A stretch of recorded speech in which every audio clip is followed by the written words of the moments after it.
Salut et bienvenue sur Tuto Palace. Donc aujourd'hui on va voir l'ajout d'un utilisateur. On va voir. Donc on est euh, on est à nouveau dans notre container Ubuntu. Hein. Donc voilà un mini système embarqué Ubuntu hein, dans un container. Et on avait vu que si on voulait des informations sur le container, on avait un fichier dans etc du nom de OS Release qui nous permettait d'avoir différentes informations sur la version installée. Voilà, quelle que soit la distribution, normalement, vous avez un petit fichier OS Release, OS-Release. Bon, donc, ajouter un utilisateur. On a deux commandes pour ajouter un utilisateur. La première, c'est add user, mais on s'aperçoit qu'elle n'est pas installée.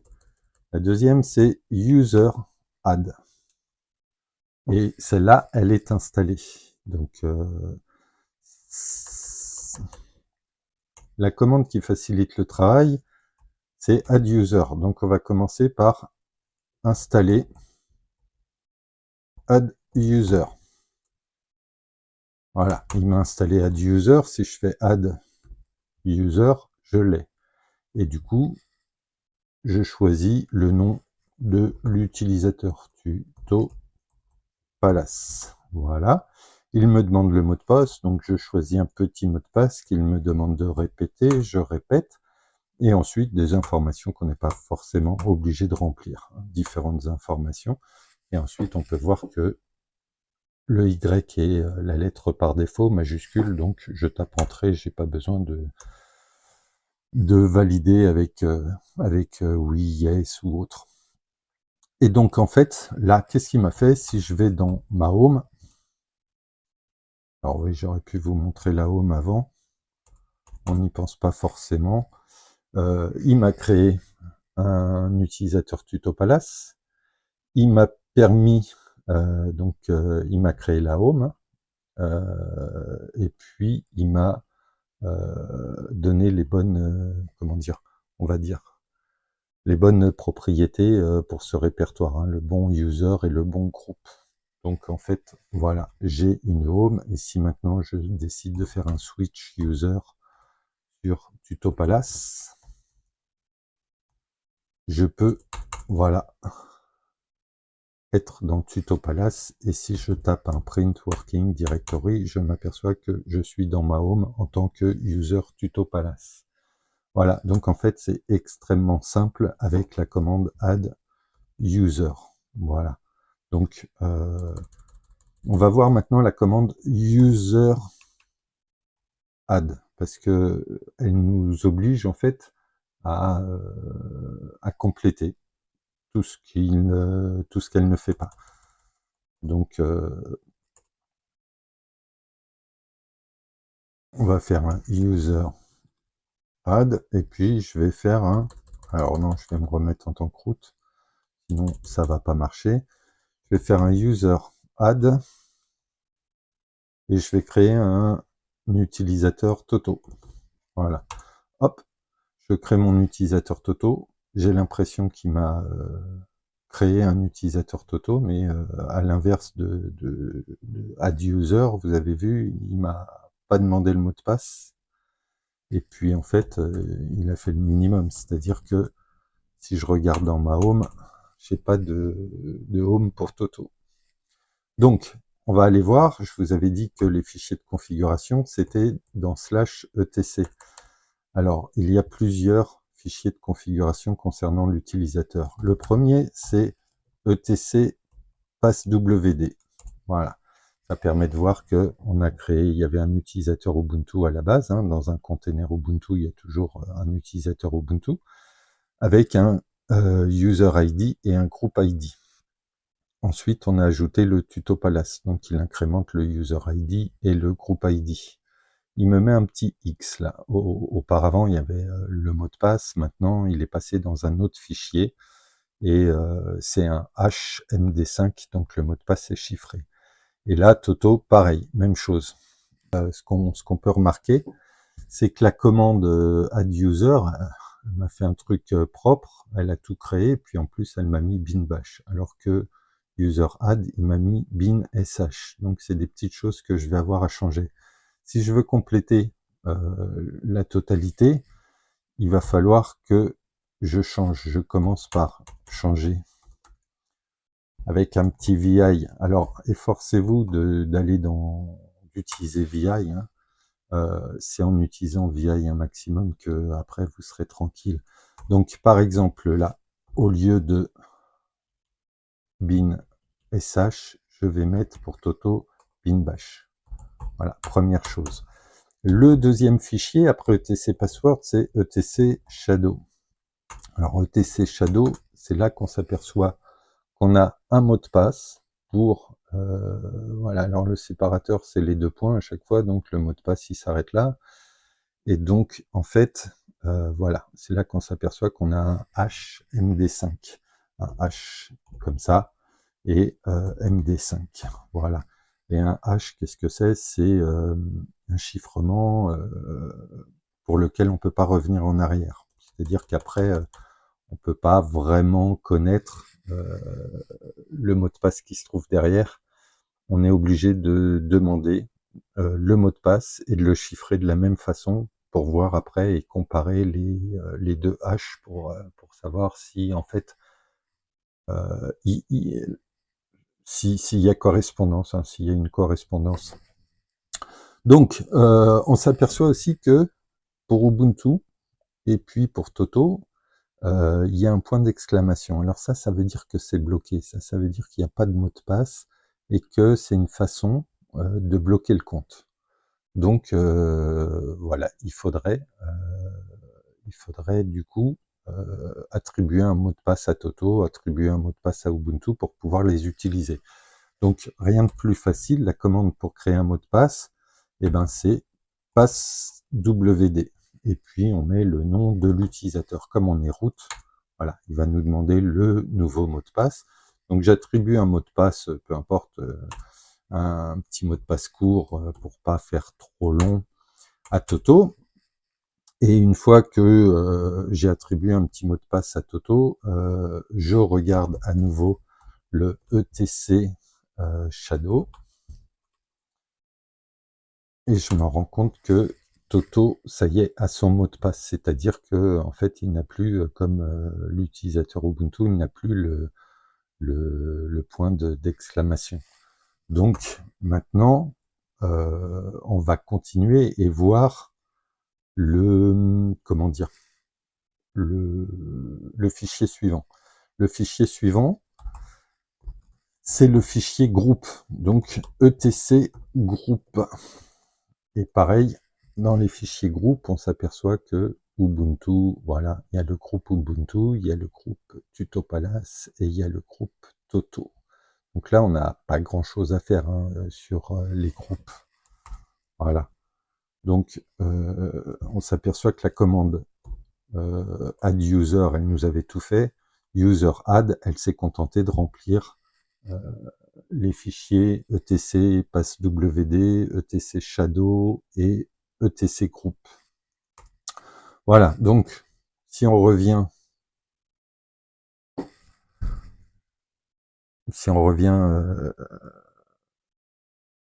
à ce qu'il nous reste à faire pour le user Toto, ben c'est la création de la home. Si on va dans home, on s'aperçoit que on n'a pas de home. Donc la façon de créer la home, c'est bien simple. On va faire un mkdir. On avait vu la commande dans la petite playlist sur les commandes de terminal. Donc on fait un mkdir. Je suis dans le répertoire home, donc j'ai plus qu'à ajouter mon répertoire. Je vais faire un mkdir Toto. Mais je le fais en tant que root. Donc qu'est-ce qui va se passer? C'est que ma home Toto, elle a les mauvaises permissions, mauvais groupe, mauvais propriétaire et mauvais groupe, mauvais utilisateurs. Donc on va voir une nouvelle commande qui est chown. Own comme owner, comme ça, hein, owner pour propriétaire. Donc là, cette commande, elle est assez facile. Elle demande de mettre le nom de l'utilisateur, le nom du groupe. Si c'est les mêmes sous Linux, il n'y a pas besoin de repréciser le nom du groupe. Enfin, pour bien faire, on va préciser le nom de l'utilisateur et le nom du groupe. Et puis ensuite, on va dire qu'il s'agit du répertoire Toto. Voilà. Et donc on fait entrer. Et là, si je regarde, voilà, on s'aperçoit que Toto, maintenant appartient bien à, enfin, la home Toto, elle appartient bien à Toto et au groupe Toto. Voilà. Les permissions, on verra ça plus tard. On s'aperçoit que si on crée un répertoire, et puis si les homes, elles sont créées avec add user, les permissions sont un peu différentes. On verra ça dans une prochaine vidéo. Je vous expliquerai ça tout simplement. C'est pas très compliqué, c'est même pas compliqué du tout. C'est juste une petite gymnastique. Voilà. Alors, ce qu'il me reste à ajouter, en fait, c'est deux petites choses. En fait, ce qui est intéressant, c'est quand on ajoute un utilisateur, quand on fait quelque chose pour le système, on voit plusieurs commandes. Donc, on a vu de nouvelles commandes, hein, comme la commande password pour créer un password. On a vu la commande chown pour changer le propriétaire et le groupe. Et donc, en fait, voilà, petit à petit, on en verra d'autres. Et quand on passe au cas pratique, c'est intéressant parce que on peut voir exactement les commandes dont on peut avoir besoin euh, pour effectuer une action sur le système. Voilà. Alors, ce que j'avais aussi envie d'ajouter en petit bonus, c'est les permissions au niveau des groupes. C'est-à-dire que si je vous remontre ETC Group, je vous avais dit là qu'il n'y avait pas grand-chose à faire. En fait, c'est un peu faux.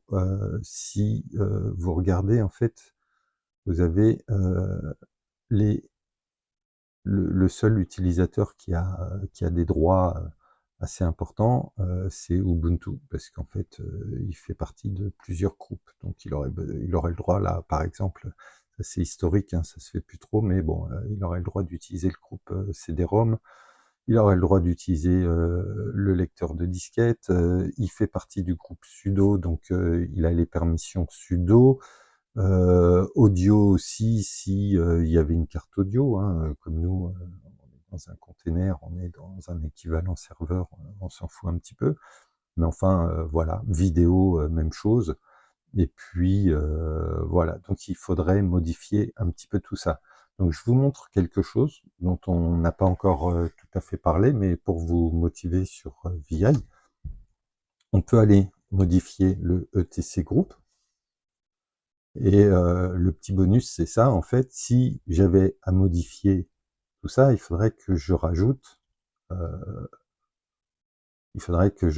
l'utilisateur Toto ou l'utilisateur Tuto Palace, là où en fait l'utilisateur Ubuntu figure. Donc il y a un moyen assez simple, je vais faire les deux points, je vais dire avec le pourcentage que ma petite action est à appliquer sur tout le fichier, et puis je vais dire que je veux substituer le user Ubuntu, mais le user Ubuntu, je ne sais pas si vous vous souvenez quand on a fait grep, le user Ubuntu qui se trouve en fin de ligne.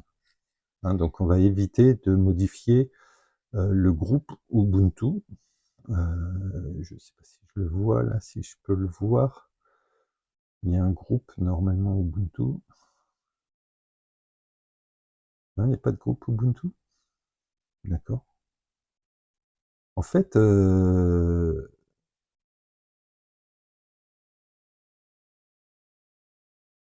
bon, bref, s'il y avait un groupe Ubuntu, ça nous permet il serait affiché en début de ligne, et donc on n'y toucherait pas, grâce au caractère d'expression régulière, en fait, au caractère spécial de l'art, qui nous dit, tu vas attraper cette chaîne de caractères qui se trouve en fin de ligne, et tu vas la substituer par tuto Palace, par exemple, tuto Palace, virgule, et Ubuntu.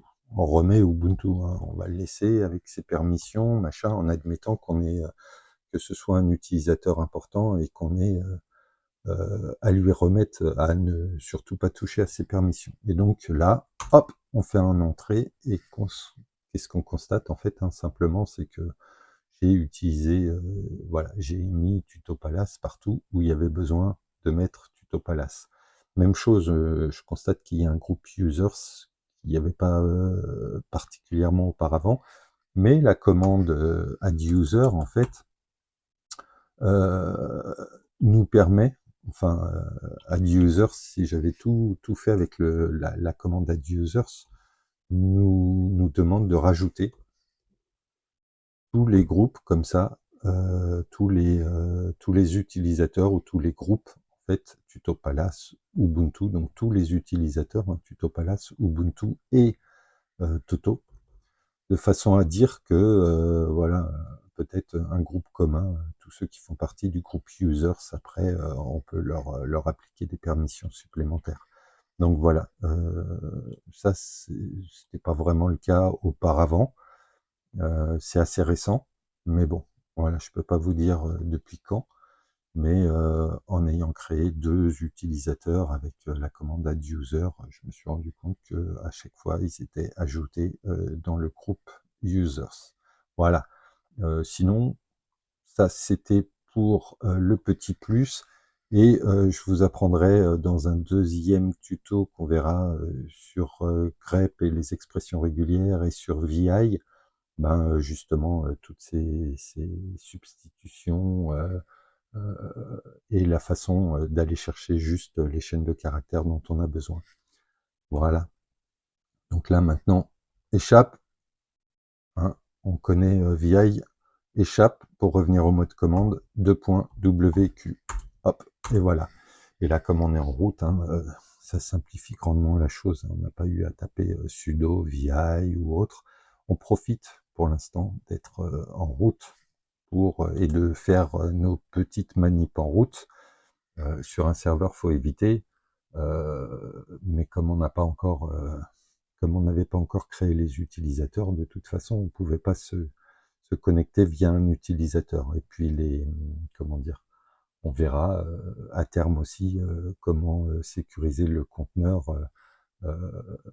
en le lançant dans un premier temps par un utilisateur, et puis en donnant la main à l'intérieur à un utilisateur, et non plus au root, quoi. Le root, on lui interdira toute connexion, et puis on l'utilisera de moins en moins. Voilà, sur ce, bah, je vous donne rendez-vous au prochain épisode. On verra tout ce qui est variable d'environnement, alias, et on continuera à se constituer, où on commencera à créer un fichier d'environnement. Et puis, bah, du coup, ce sera sympa. On verra pas mal d'astuces aussi. Allez, je vous salue. Et puis je vous dis à bientôt sur Tuto Palace.